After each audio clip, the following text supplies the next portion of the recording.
Dr. Kristen Williamson. Oh my goodness. Oh my goodness. The light, the energy, the contagious laugh and personality. Kristen is neurodivergent, or as she likes to say, Neuro-Spicy. And she was diagnosed with ADHD and autism very late in life, 37 and 39 years old. So she decided to help those in that spectrum. And we talk about it and just how, do you have any neurodivergent friends or neighbors or family? Is them just being neurodivergent, is it off-putting to you? Do you know how to handle it? Do you know how they think?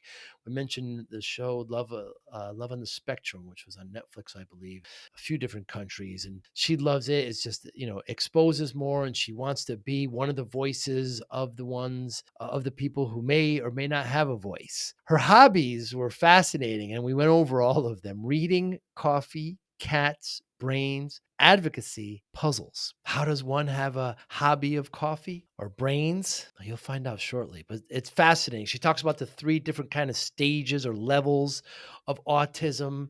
Just a great conversation with Dr. Kristen Williamson. Absolutely loved it, and love the topic, and I love perspective, and I love the energy. My goodness. Thank you for listening and watching. Hi, I'm Joey Pinz, and here's my 45-second introduction. After starting my business in the 90s, I started developing poor habits of eating in my diet because of working way too much. Before you know it, I found myself 340 pounds. The doctor told me if I don't lose the weight, I'm not going to see my daughter graduate. Took the next 7 months, lost 130 pounds. People think there's some secret. Ask me, how'd you lose that weight? Like there's some secret. There is no secret. How'd I lose the weight? Just one word: discipline. I've had other successes in life, and I attribute them all to discipline. Now, I'm not the king of discipline, but I believe that it can help all of us. Friends, colleagues convinced me to start a podcast. The podcast mission: how do we better ourselves and society? I talk to interesting people in health, fitness, sport, wellness, business, technology, science, art, and culture. And I eventually ask them how discipline plays a role in their life. Podcast vision: growth through learning from others. To talk to you, Dr. Kristen Williamson. Thank you so much for your time. Can you explain to us what it's like to be Neuro-Spicy? Oh, it is the best and worst thing ever. And the Really? best thing, it's so cool.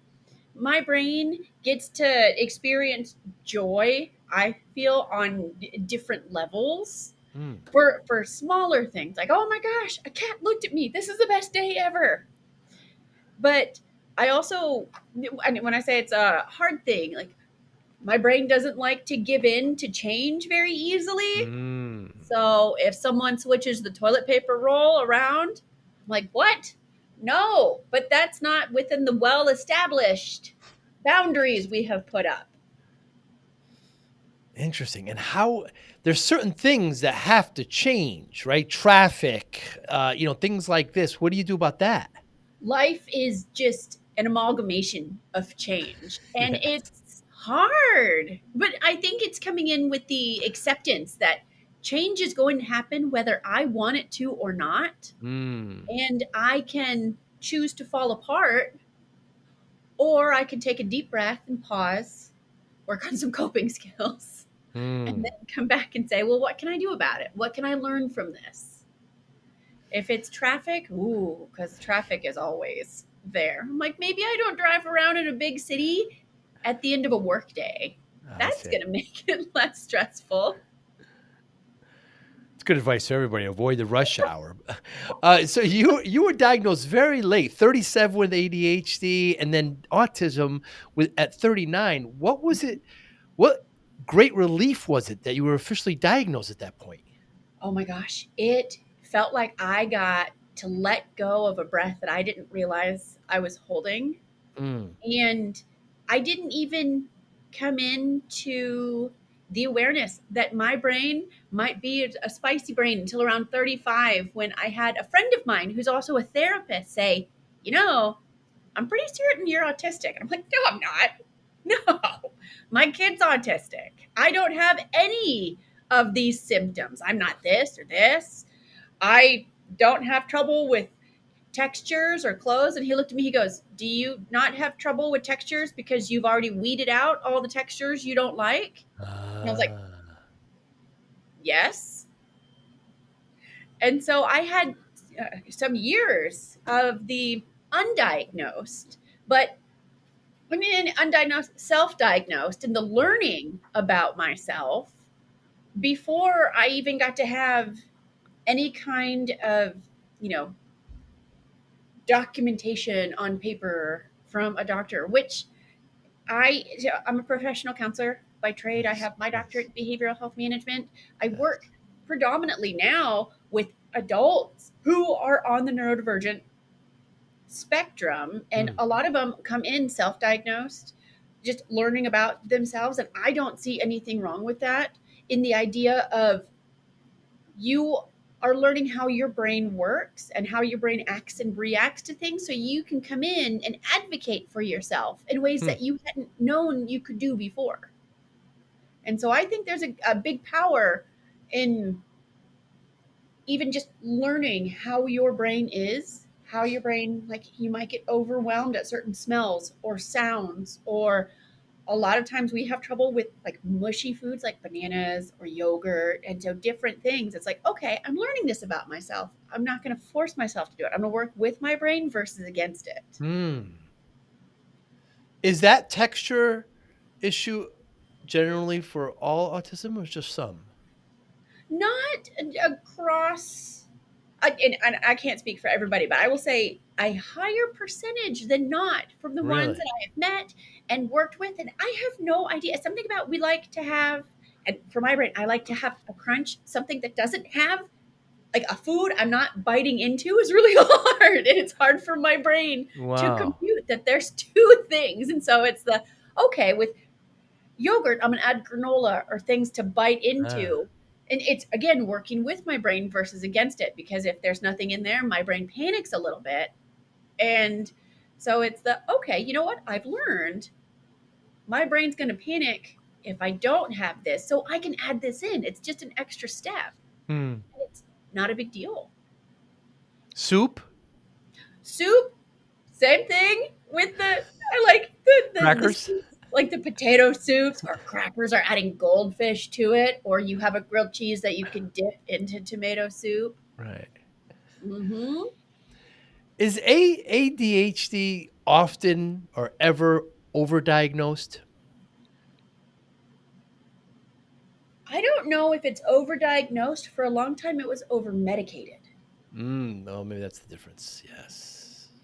And with, oh my gosh, it makes me think of like the pendulum. The pendulum swang from one side way to the other. Now we're kind of Mm. going back and forth in the, well, we're going to give them all Ritalin. Now we're not going to do anything. Now we're trying to figure it out. And it's, what's actually really interesting with ADHD is we used to think of it as kids bouncing off the walls. They're talking Right. all the time.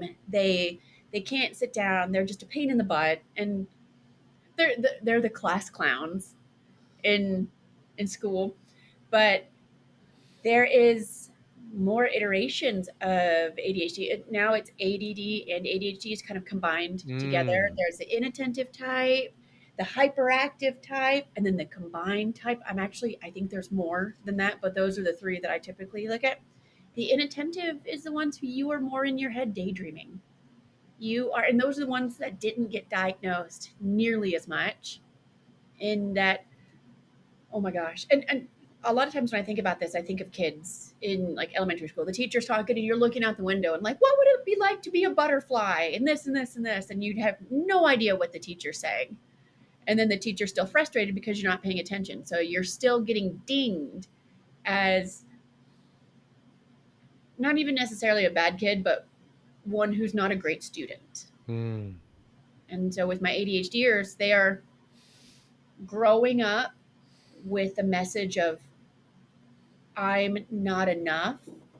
Hmm. I'm messing up. I am wrong.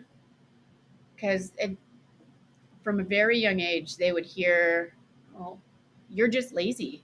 Why are you doing this? Why are you not doing this? Why can't you do this? Do your homework, pick up your stuff. Why are you just sitting there when their brain is in this kind of paralysis of they're not knowing which choice to do to go forward. And so it's if I don't know what I'm doing, I'm just sitting here and things aren't getting done. And so then they're like, well, there's something wrong with you. You're this, you're this, you're this. And so we're just raised with that shame mentality of I'm wrong Mm. or broken. Do, did you become a counselor before you were diagnosed? No, I, well, yes and no. Hmm. I got into the world of counseling after I gave birth to my son, who did not get diagnosed with autism or ADHD until he was 8. Till he was 8. Yeah. Um, Before becoming a counselor, I worked as a bartender. And I'm like, Huh. I'm getting paid to listen to people's stories. I want to get paid more. Right. If I'm doing the same thing, I'd rather have a degree for it. Mm. But with my son, he was always a little like he's like overly smart in some ways and then just completely underdeveloped in other ways. And his brain Mm. was so interesting that I just wanted to learn more about it. And I think I just naturally gravitated towards the neurodivergent brains. And with my clients, I think they stick with me because my brain understands their brains. Mm. And it's when I was looking for counselors myself, I would end up finding some who would not understand my brain. And that was Mm. really frustrating because they would give me a lot of tips and tricks that didn't make sense, that didn't go with what I was looking for or what I needed. And so I think that helped me guide to where I am now with I want to be able to offer to my clients, to the world, what I wasn't able to get, Hmm. and where I see that a lot of people could benefit from.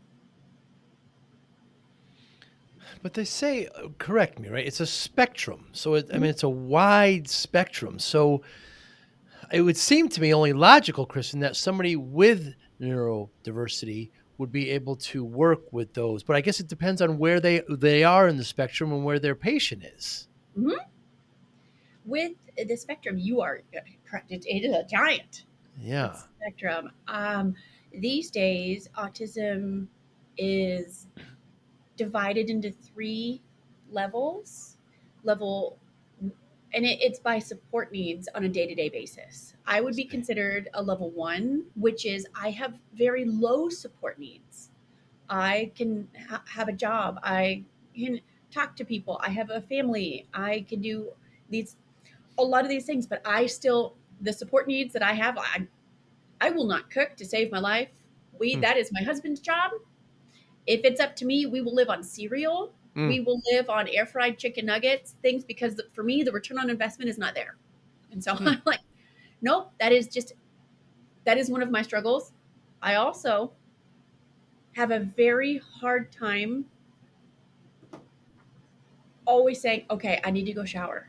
I need to brush my teeth. I need to do Huh. this because in my brain, if it's not set up at a specific time, it's not going to happen. So I Wow. have to do things like I keep little toothbrushes around in all different areas. I have toothbrushes in the showers. I have just things because it's like I've learned in working with my brain, you Interesting. can brush your teeth anywhere. It doesn't have to be in a specific place. So that is level 1, and that is where predominantly, or in the past, it was like Asperger's Hmm. or it was high functioning autism. Mm. But really, they got rid of the high functioning, low functioning because that's just horse malarkey. We can Uh, function high and low in different areas, no matter where we are at in life. I think that's just a human thing. Level 2 requires more moderate support needs on a day to day basis. And then level 3 is very high support needs. Those are the ones who need maybe help getting dressed, where they don't have, like, they might need a speaking device because ah. they're not. And so it's just the difference is, in the movie Rain Man from 1988, I think he would be considered like a level 3. He's Ah. very high, living in a group home, but he's stupidly smart. He's a Right. savant. Excellent Not driver. everyone who is a level 3 is going to be savant level. Not everyone with Mm. autism is a savant in any way, shape, or form, but they can be. Um, Hmm. and so it's you look at me and say, okay, well, you can come out and do podcasts. You can go talk to people. You can do this. And you put me next to Rain Man. It's like, oh, but are you autistic? And it's, yes, we still struggle. Our brain is divergent in different ways, but that doesn't mean that we're less. Hmm. So those of us, yeah. By the way, Love on the Spectrum. I'm sure you've seen this Mhm. on Netflix. Absolutely wonderful. Brings tears to my eyes. Just this kind of exposure only helps. Correct? Mhm. I think it, Oh, oh, sorry. I have cats with poor boundaries. With shows like Love on the Spectrum, I really like it because it helps to reduce a stigma that is kind right. of put out there. Um, I would say with other kinds of shows, and honestly, Love on the Spectrum, at least they admit they're on the spectrum. If we think Right. about shows like Big Bang Theory, where Sheldon Cooper Uh, is probably on the spectrum, but he was diagnosed, interesting. or I'm not crazy. My mom had me tested. Well, he's just quirky. He's just a jerk. He's just this or this or this. Hmm. And other shows where they don't necessarily portray autism as something that can be loving, Hmm. that can be something that has high amounts of empathy, but maybe we are just not connecting the dots for socialization. And it's that doesn't mean that we're rude. It doesn't mean we're this or this or this. And so I really like when they have the positive portrayals in the show that we love the idea of being in relationships. Is relationships hard? Yeah. I think for normal humans, having a relationship is Regardless. hard and Yes. finding that connection. And then so adding in people who are absolutely wanting connection, but maybe don't know how to go about finding it, or with, oh, and what I love about the TV show is the parents are typically very involved Hmm. and accepting, and they're not, Supportive. Yeah. yeah. And I love the, I think his name is Tanner. He's just so happy and exuberant, and his Oh. family is happy and exuberant, and it's just, you can see this and know that it's like, yeah, wow, these people are awesome. So, how do you define neurodivergence, Kristen? Oh, that's such a beautiful question. I want to come in, and I'm going to wordsmith this wrong, so forgive me for that one. It's just that our brain is a bit off Hmm. in the lines of more around social communications. That is where I think we have the highest level of struggle. It's, I had a client explain this to me in the Star Trek way. He feels like Commander Data, Okay. where everyone else kind of fits in and gets together. He just sits and he analyzes human behavior and tries to copy their smiles, their eyebrow lifts, the way that the voice lifts in tones. And so it's where neurotypical brains can just kind of pick this up Hmm. easier. We don't. It takes an extra level of effort to wear the mask of humans. Often with, we feel we feel it's been described, and I feel in particular like an alien walking around Hmm. wearing a human suit. It's like, all right, I know how to smile. I know how to make people laugh. I can do this. I can talk about this, but it just feels like I am wearing the chameleon suit of I am a human. And then And at the end of the day, it's like, yes, because it's masking. And hmm. all humans mask to one varying level or another. I think we take it to an amplified level. I do really well with online things like podcasts, and I do virtual sessions because I have a really hard time with eye contact. And it's not that it hurts with eye contact, but I'm thinking, oh my gosh, have you looked in the eye? You need to look away. Have you looked back again? Okay, are you looking too long? You need to smile now. And I'm not listening to what someone's Wow. saying because I'm so focused on, here are the societal norms that I need to be implementing to make other people feel better. Hmm. You mentioned Star Trek Commander Data. Commander Data is an android, for those who don't know. So he's not human. So you Mhm. feel not human sometimes? Almost all the time. Huh. Almost all the time. It feels like an alien. I'm just placed in here, and I get to study human behavior, which is, I think, why I really like psychology, because I get to study different humans. When I am out and about, I'm looking at, oh, look at this group of friends, look at how they're talking, how are they interacting. It's, for me, it's a continuous science gathering of information I'm data collecting. And like, oh my gosh. And in TV shows, and this is, it's something called scripting. Hmm. Scripting is, I'm going to show my age with this. It's like I have a Rolodex of different phrases or things that I have seen over the years. When I was younger, the TV show Friends was popular. And so if there was a funny statement they would make, I would add that to my like filing cabinet or my Rolodex of phrases to use. And so now with podcasts, because I talk a lot about spicy brains, I have these scripts built up in my head that, okay, well, let me pull out this script. I can talk about this or this or this. But it's pre rehearsed, it's pre recorded within my brain. Nothing comes just organically. It is something that I've had to practice over and over to, okay, I can sit with ease. This is how I can make my face look. I can do this. And it's a collection of work over time. And this is what we do. Scripting is very, very big within the neurodivergent community.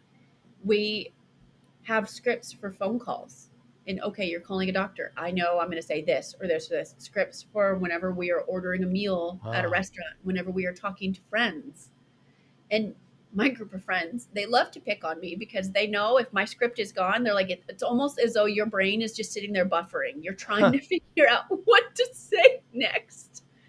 And so it's finding that group of people that know my brain and they love me.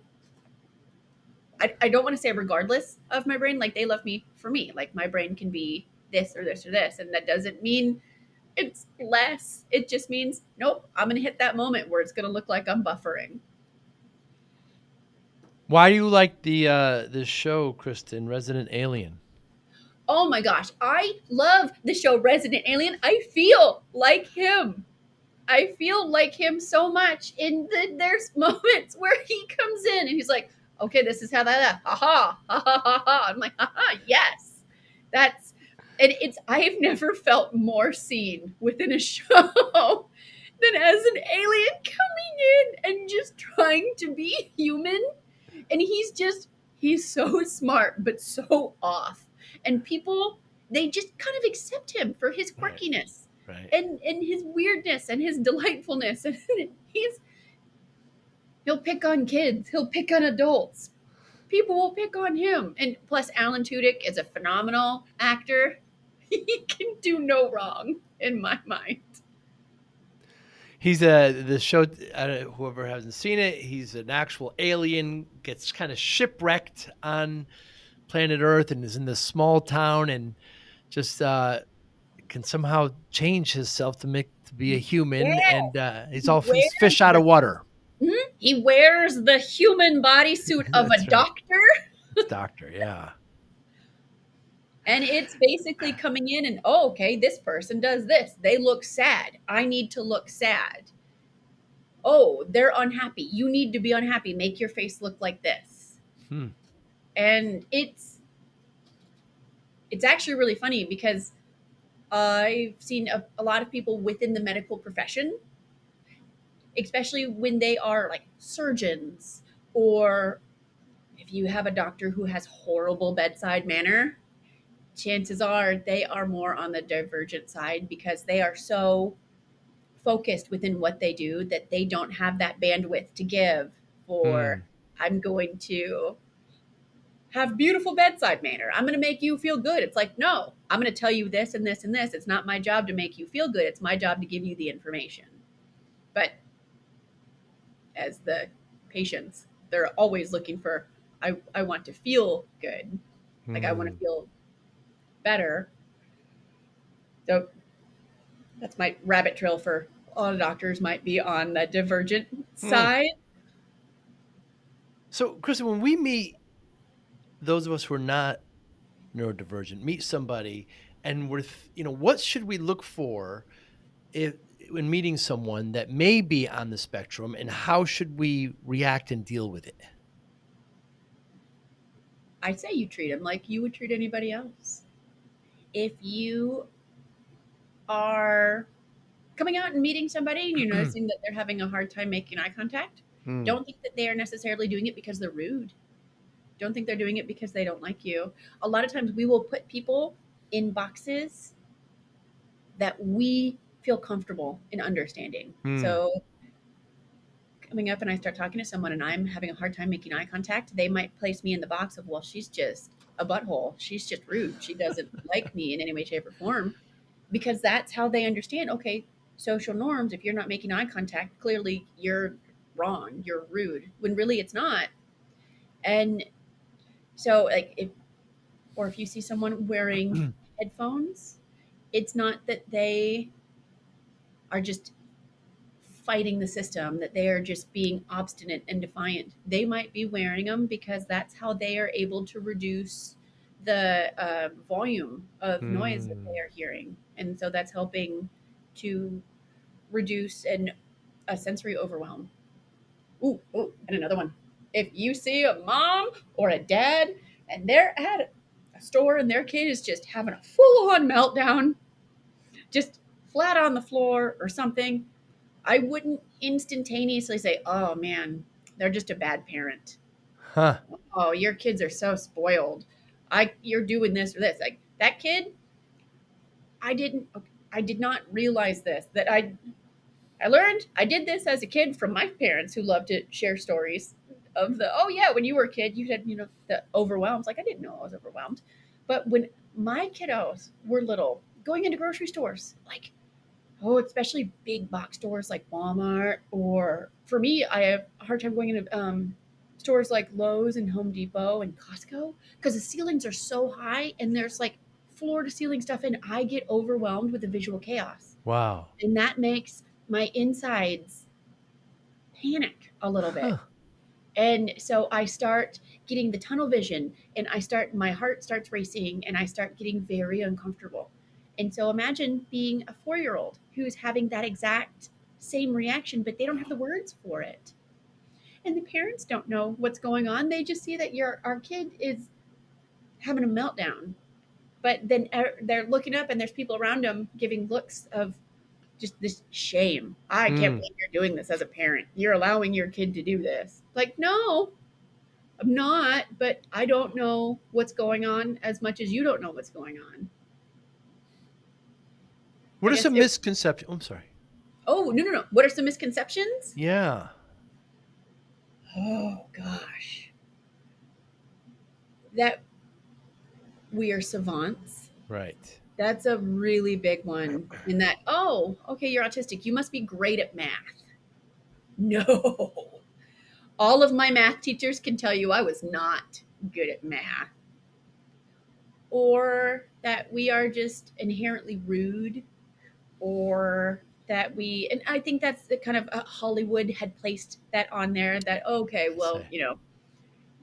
you're autistic, so you must miss all the social norms so much that you are just rude and that we I have see. to accept it, or robotic. And funny enough, a lot of times when I do talk to things, and my husband will call me onto this, he's like, sometimes it feels like you are answering in a very robotic way. And it's like, Hmm. oh, I'm glad to know. I don't mean to be doing it, but I guess, yeah, that's how sometimes I come across. Or if I am not actively on and putting in the effort and energy, that it can come across more monotone. And that can be kind of hard for people who are analyzing our voice and our tones and our inflections. And so if we don't have it, then they're thinking, okay, well, they don't like me, or they're off, or I've done something wrong. Hmm. Um, there's a maybe not a misconception, but there's a stigma that thankfully getting better is that there's something shameful about having this diagnosis. Hmm. And it was, I think, in the 90s and 2000s, it was really hard for parents to go want to get their kids assessed or diagnosed, or they're thinking, oh my gosh, well, there's something wrong with my kid. No, it's not wrong. We're not wrong. We're not broken. We're just different. We are different, but not less. And so it's learning how to, again, how to work with the brains, learning how to work with our kids' brains versus saying, well, you have to fit in the way that we're telling you to fit in. Hmm. And I would say a glorious example that I was caught to myself with this is my son, who's now 15. The amount of struggle that we have with showering, like I thought it was just a traditional 15-year-old boy, like you just smell, you're gross, you're all these things. He wasn't washing his hair. Like he'll take a shower. He wasn't washing his hair, or he wasn't washing the top part. He washed the back. I'm like, you look like you have a dirty mullet going on. You're dirty and clean. I don't know. Are you just lazy? And my brain was hopping in to, Right. you're lazy. You're just not doing it. And then I had to call myself out to it, and I had to get curious versus Hmm. judgmental. And I said, what's going on? How come we're missing this? And it turned out the sensory issues, he has a really hard time with water touching on his face, with Huh. soap going down. And so we had the ability after that conversation to come in and get a different shower head that he could control with his hands to make it to where he could shower in a different way. Ah. And that was an entire just light bulb moment of making life easier. But I was coming in with that pre Right. misconception of he's just lazy. He's just a stinky teenager. When no, he was actually having active sensory issues, but he didn't necessarily have the words for it because 15-year-old brain is not nearly as developed as 40-year-old brain. Even my Hmm. brain's not fully developed some days, it seems like. Just a simple conversation and communication can open that up, Yeah, regardless. not coming in with this judgment of, ah, oh, well, you're just so lazy. You just don't want to wash the top part of your head. Let me just shave your head. And he was, no, I don't want you to shave my head. And I'm sitting there like, I just at my wit's end, not knowing like how do I do this? What can I do? And so I finally had to ask, like, what's going on? Is there a reason for this? And there's so many different ways that we can come around, and showering in particular is hard for neurodivergent brains, and not every one of them. Like some people do phenomenal with it. Shower, Really? yeah, it's tasks, and it's effort and energy. Have you ever heard of the theory, the spoon theory? No. Mm. Spoon theory was created, I don't even know how long ago, for people with unseen diagnoses, people with fibromyalgia, people with diabetes, like something that you don't have a broken arm, so you can't see this struggle that's inside. And it's the idea of all of the spoons that you were given. These are your energy and your resources for the day. Getting up and out of bed might take a certain number of spoons. Showering might take a number of spoons. Hmm. Going to work, doing different things. It takes this amount of effort and energy. So when you get home, you might not have anything left. And so for people with these diagnoses, they already have a specific number of energy for the day. If they have to decide where they are giving it out. And so if showering is going to take 17 spoons, and we only have 30 for the day, we're not going to do that every day. And when I love just 17 because it's a fun number in my head, but I have heard people will come in and, okay, I'm going to go take a shower. And then they just shower. And that blows my mind because for me, showering is, okay, I need to go turn the water on. I need to get undressed. I have to go from dry to wet, Mm. from room temperature to whatever temperature the water is. And then I have to get my hair wet. And that's a whole different sensory thing. And then there's washing and shaving, and I brush my teeth in the shower because why not? I'm already there. Hmm. And then Hmm. it's when you turn the water off, you then have a different sensory issue. And then with long hair, hair's touching and it feels awful. And so it's then going from wet to then getting dry or to being damp. And so it's a lot more work and effort than I think other people put into it. And like, it blows my mind that someone can just go in and shower. Like for me, I have to make active steps to do it. Wow. And then I have learned with working within my brain, if I don't have the spoons, if I don't have the energy to do full shower, I'll wash my hair in the sink. And I learned that from having color in my hair. It can take me 3 minutes to wash my hair in the sink, and then I can wrap my hair in a towel. I'm making a cup of coffee within that time. The hair goes in the towel. It never touches my back. So I don't have Wow. the sensory issues of wet hair touching me. And it's finding these little workarounds. And so it's finding these spoons to do it. And that's where showering is funny enough. I have a lot of clients that come in like, I have a really hard time with showering. That's my daughter calling on WhatsApp. I'm so sorry. Um, About that is, showers. yep. With showering, so many people just they come in saying this is a struggle and brushing their teeth. And I think the brushing the teeth is hard because it's a different sensory thing, and there are actually different toothbrushes that can come in and it like hits all the teeth. There's ones that are electric ones, there's some with soft bristled ones. For me, it's knowing where you can come in and you can brush your teeth in any different room. You can do different things. People don't know that. They don't know you can brush your teeth anywhere. Hmm. Like, if I don't brush my teeth at this specific time, I'm not going to do it at all. Wow. All Kristen, fun things. it's absolutely incredible. It's I love hearing about it. It's just I love perspective. You listed under your hobbies. I wanted to talk about a couple of them. You listed on your hobbies: reading, coffee, cats, brains, advocacy, puzzles. How does coffee? What relationship do you have with coffee?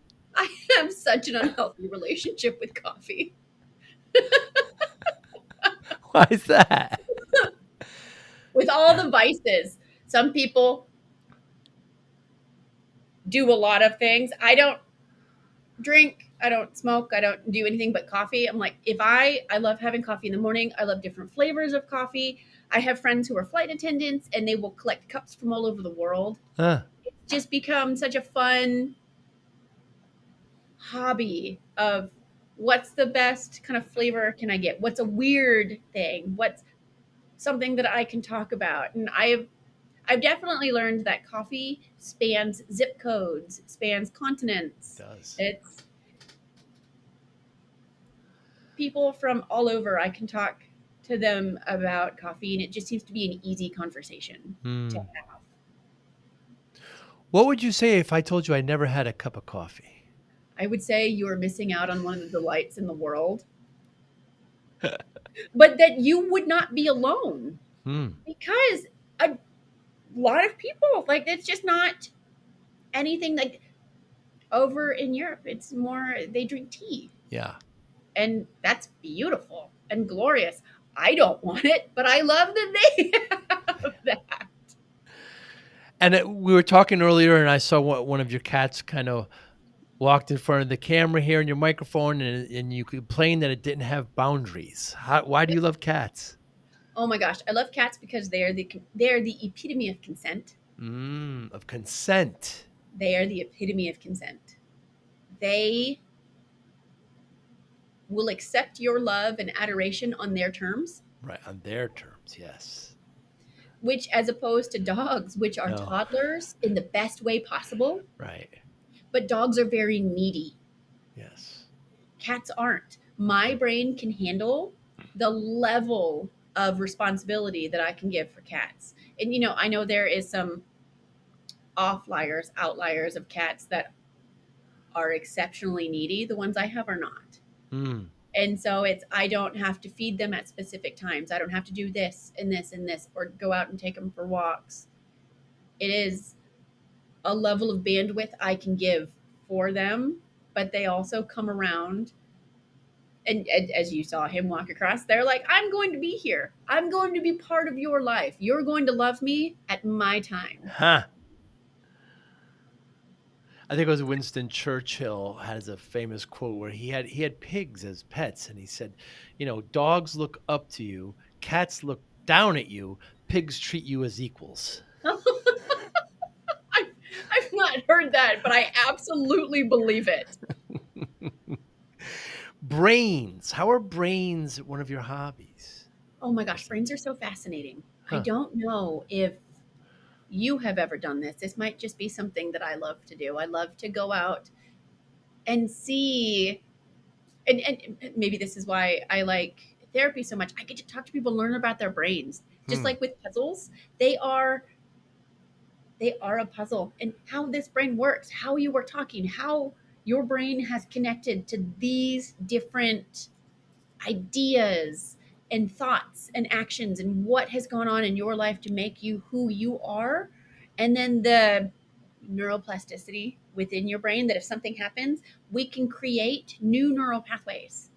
And neural pathways, it's like with gratitude, and brains are a muscle. The more we work it out, the stronger it gets. And so with things like gratitude statements, and I'm so grateful that I got to be on this podcast. I'm so grateful that I was not eaten by a shark, that I've Hmm. not been abducted by aliens or hit by a car. Like, we say these things that we're grateful for, and our brain starts connecting that. So we then eventually start focusing on, I'm grateful for this versus, oh, my life sucks because. Hmm.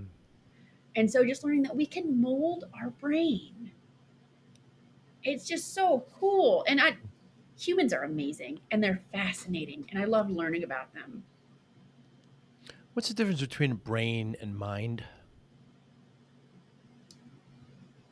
You know what? I don't even know that I could give you a good one other than the brain maybe is the physicality of it, but our mind is our consciousness within it. Hmm. That's how I see it, but I could totally be wrong. I think that's how I see it too. But as you were talking about the brain, how impressive and how you look into it, I kept on thinking to myself, isn't that more the mind? But you're right. I think brain is physical and mind is not. Hmm. And puzzles. So what you like crossword puzzles specifically, correct? Oh, I do. They're so much fun. You're a good And jigsaw speller, puzzles. I am better now because doing those right? puzzles and continuously being wrong and then learning, you know what? Okay, I spelled that wrong. If I spell it like this, I'm actually going to make more answers. Hmm. And it's just, I think for me, this is going to be the ADHD part of the brain. I feel like my brain is always learning. It always wants to learn. It always wants to do. It makes me think of, oh my gosh, I was watching a documentary yesterday on Michelangelo and how he was still creating and making these sculptures up like 8 days until he died. Hmm. Like, his brain was always trying to do and learn and just absorb these different things for his passions, to say, well, could I try it this way? Could I do this? You know what? I'm really interested in trying it like this. Hmm. It feels for me as though my brain doesn't ever stop. Hmm. It's just constantly going and excited to learn, and it wants to learn and connect. And the autism part of me is collect all this information. I think back to the hunter gatherer times of life, and I see that very much with the ADHD and the autism. The hunters were the ADHD brains. They're the ones who could go out and do things and hyper fixate and go for days without eating or needing as much because they had a task that they had to do. And the Hmm. autism, we were the gatherers. We're like, let's collect the wheat, let's collect the grass and the berries, and we love to harvest. We love to do the monotonous things, and both of them together help to make this beautiful symbiotic world and community. Your approach, Krista, when you look at a when you approach with a problem and you want to solve it, do you feel it's your solution? Is it generally more science than art? Depending on the problem, Hmm. I would love to come in and say, oh, yeah, it's definitely more art, but probably not. It Hmm. probably tends to take more of a scientific approach because I think I come in with more of, here would be a logical explanation for why I would do this or how we could fix this problem, or let's look at the most efficient way to get it done. And instead of the, well, here's this really cool, expansive, artistic, beautiful, creative way to get it done. Yeah, I actually think I am going to come in more of the logical way. Like, nope, Mm, here's how we build this. Here's how we do this. But within the logic, that doesn't mean that there's not an artistic component. mm. How often do you rely on your gut? Not very often. Really? Not very often. The with the gut and the brain, like I can go, I want to say on intuition, but I think my intuition is built in from past experiences. Mm, And so I can rely for myself on the past experiences. When it comes into, well, you should trust your gut, my brain is going to come in very black and white and say, but my gut's not talking to me. mm, What do you mean, trust your gut? mm, What? No. This is actually with parenting. And mm. a lot of books and blogs and articles are very neurotypical in their writing for parenting. Oh, just trust your mom intuition. Just trust this. Just trust this. And you're going to understand your kid. No, not at all. Wow. Trusting my intuition, there was no intuition. It was, oh, please don't die. I think I'm doing something right. And it is a, yeah, it's a science experiment of, let me try this. Oh, that failed gloriously. Let Hmm. me try something else. Let me, for parenting, is he hungry? Is he sad? Is he wet? Is he tired? Like going through the list instead of just, oh, no, I inherently know this. Mm, And that's maybe why my brain likes to come in and collect information, because I don't always understand that trust your gut mentality. right. You need evidence Yeah. to make a decision, hard evidence. Hard evidence or some semblance of evidence, Mm, something that I can pull up from a filing cabinet in my brain that says, oh, yeah, no, I saw this in a movie. I heard someone talking about this. I've done this. It's very much not a pathway that's never been walked. It might just be a pathway that's not been walked by me. hmm, And so I can see, hey, there is someone else has done this. Let me try it their way. Let me try it like this. And it's the same thing kind of with friendships. And I thought about this when I was younger. And I think even neurotypical brains do this. Like in middle school, you're trying to make friends. Okay, this group of people are talking. I'm going to go talk to them about this or this or this, and like trying to fit in. And I didn't really have that kind of gut intuition of, let's talk about this. I hmm, can understand what they're saying. It's the, let's talk about dinosaurs. This is amazing. You know what's fun? Cats. This. And it's, there's a group of people and you feel as though you might be saying everything right and making all the right facial expressions, doing all of the right things, but you are outside of that box because you it's been explained to me, it's like you can do everything right and there's still that the neurotypical brains are still going to feel like there's something off hmm, about you. hmm, And there is typically something off, is we are doing the masking component. We are saying the things, we are doing the things, but we don't necessarily have all of that brain body connection that just is inherent to, I can come in and talk to these people. hmm. It's, oh, I'm reciting my pre-recorded scripts within my brain that says this is how we talk to people. Kristen, has there been anything in the last month or so that you changed your mind on? I'd like to say I changed my mind fairly easy. Depends on if there's more information that comes in. And I don't even know if it's anything that I can pinpoint off the top of my head, but I love changing my mind. I Hmm, love being proven wrong. I love when someone can come in and say, well, have you thought about it this way? And I'm like, no, but let me think about it this way. hmm, hmm. That is so cool. Thank you for giving me this information. one thing that I can say that I had to work on doing is changing the way I received information. Hmm. Instead of receiving information with the guilt and shame mentality of I've messed up, I'm wrong, and they're telling me why I'm wrong. It's receiving the information of, wow, that is such a cool gift of knowledge. Thank you for giving me that. Let me go think about it. Let me go learn it. And that's just the process of learning. Learning is still being open-minded and being able to change your Yeah. mind. And knowing that it's okay to be learning. I Mm. am not right on a good portion of things. Mm. I'd like to say I'm right on all the things, but I would even be wrong in saying Mm. that. And accepting that it's okay to not know everything.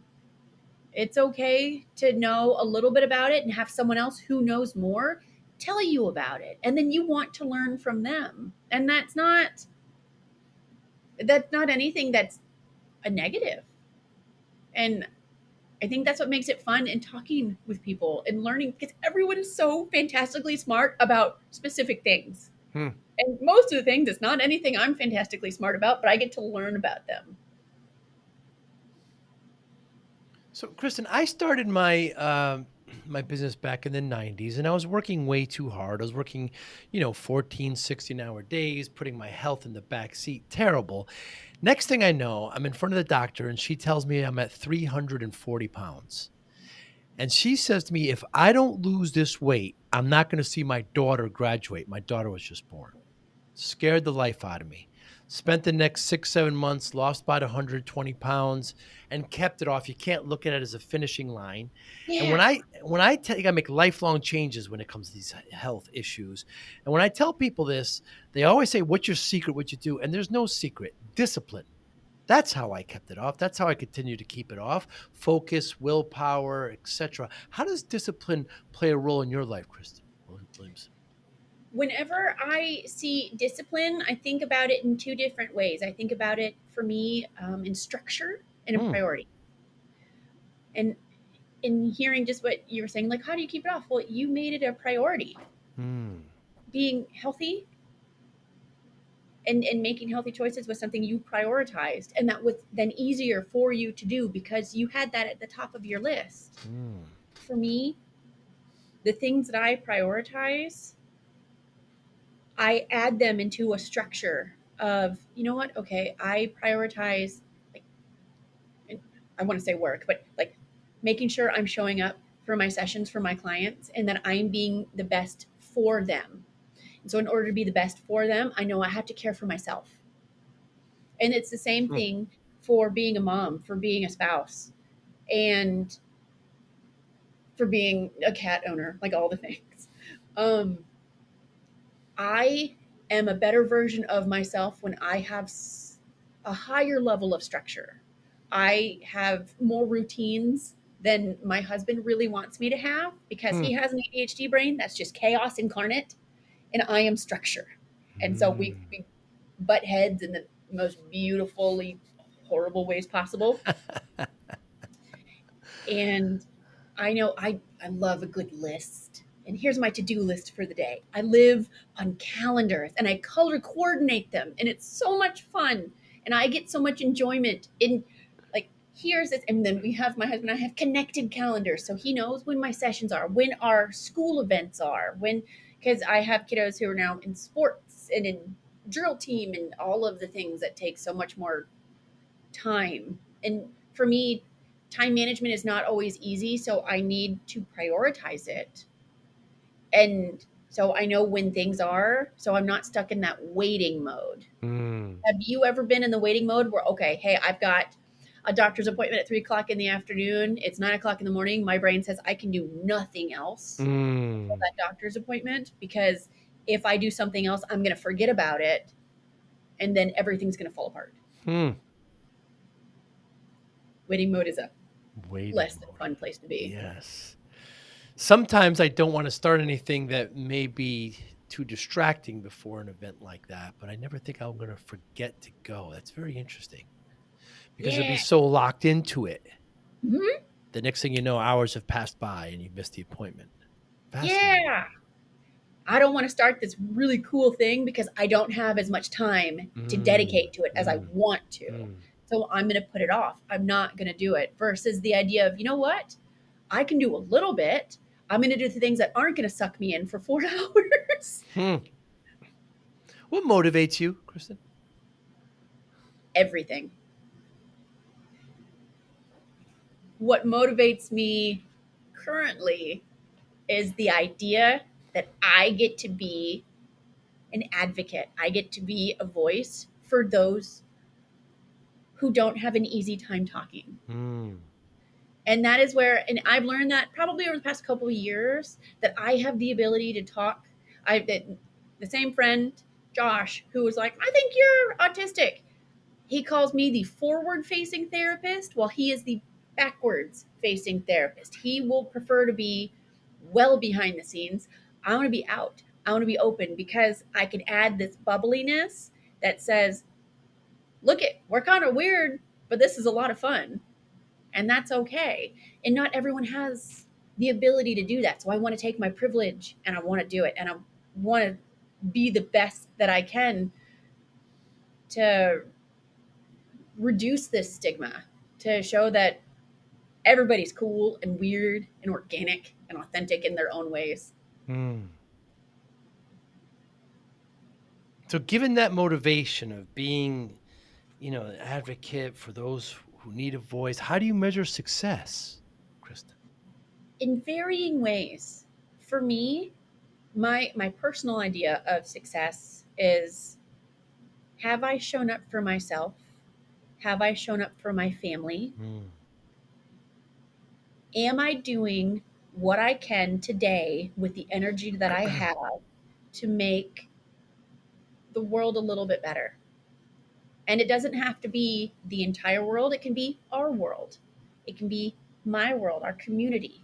It can be, and it's very much within the energy that I have for the day, within the spoons that I have. If I only have 40% to give, I'm not going to push myself to give 100% and still know that I was able to show up. I was able to do the things. If I am able to come in and know that people can hear me and say, I'm not alone, oh, that feels so good. mm, That feels so good. And it probably more selfishly so, that it feels good to know that other people feel less alone hmm. or that they feel more empowered to know that they can do hard things. They can do amazing things and tough things. And I wish I could say success is measured financially, but for me, it's not Mm, because I don't know that I can quantify the worth someone takes from this, hmm. but I can say that it always makes me feel better to know that people are able to come in and just feel less alone, to say that they are part of these groups. And that makes them pretty cool. Hmm. I was looking forward to talking to you. I'm so excited to talk to you, Kristen. Thank you so much for your time. Your energy, your light, it's contagious and it's wonderful. I love talking to you. Thank you so much. Please, how can we get in touch with you? Empower Mind Solutions LLC, correct? Correct. I have, if you put all of that together.com, that is my website. I have my social media on there. I try to post daily, at least on TikTok, also on Instagram. And I try to do just videos that are more autism related or mental health related. It's all kind of things to say that, nope, we're all still kind of weird and we're eclectic, but that's what makes us human and amazing. Your videos are great. You take a topic and it's short and it's funny and it it completes a lesson and we get to know you more. They're great and you point at things that with text and you're it's just Empower Mind Solutions LLC.com. We'll make sure to put it in the show notes. And yeah, like you said, all your Facebook, Instagram, and TikTok are all there. I really appreciate your time. Next time I'm in the greater DFW area, perhaps we'll get some coffee and I'll get Yeah, a tea. for your first one. Maybe so. You be well. Thank you so Thank much for your you. time. Bye Thank now. you. Good day. Thank you for listening and or viewing Joey Pinz Discipline Conversations. Please share this episode with one or two of your friends who you think may benefit from the episode. Our website, www.joeypins.com. There you'll find lots of resources and you could join our mailing list. Please follow us on all our social media, Instagram, Twitter, and Facebook. Podcast information, the video version of our podcast is on YouTube. Please subscribe. Audio is on all major podcasting platforms. Please follow them. And if you like it, please consider giving 5-star rating. Would really appreciate that. Thank you again for listening or watching Joey Pin's Discipline Conversations.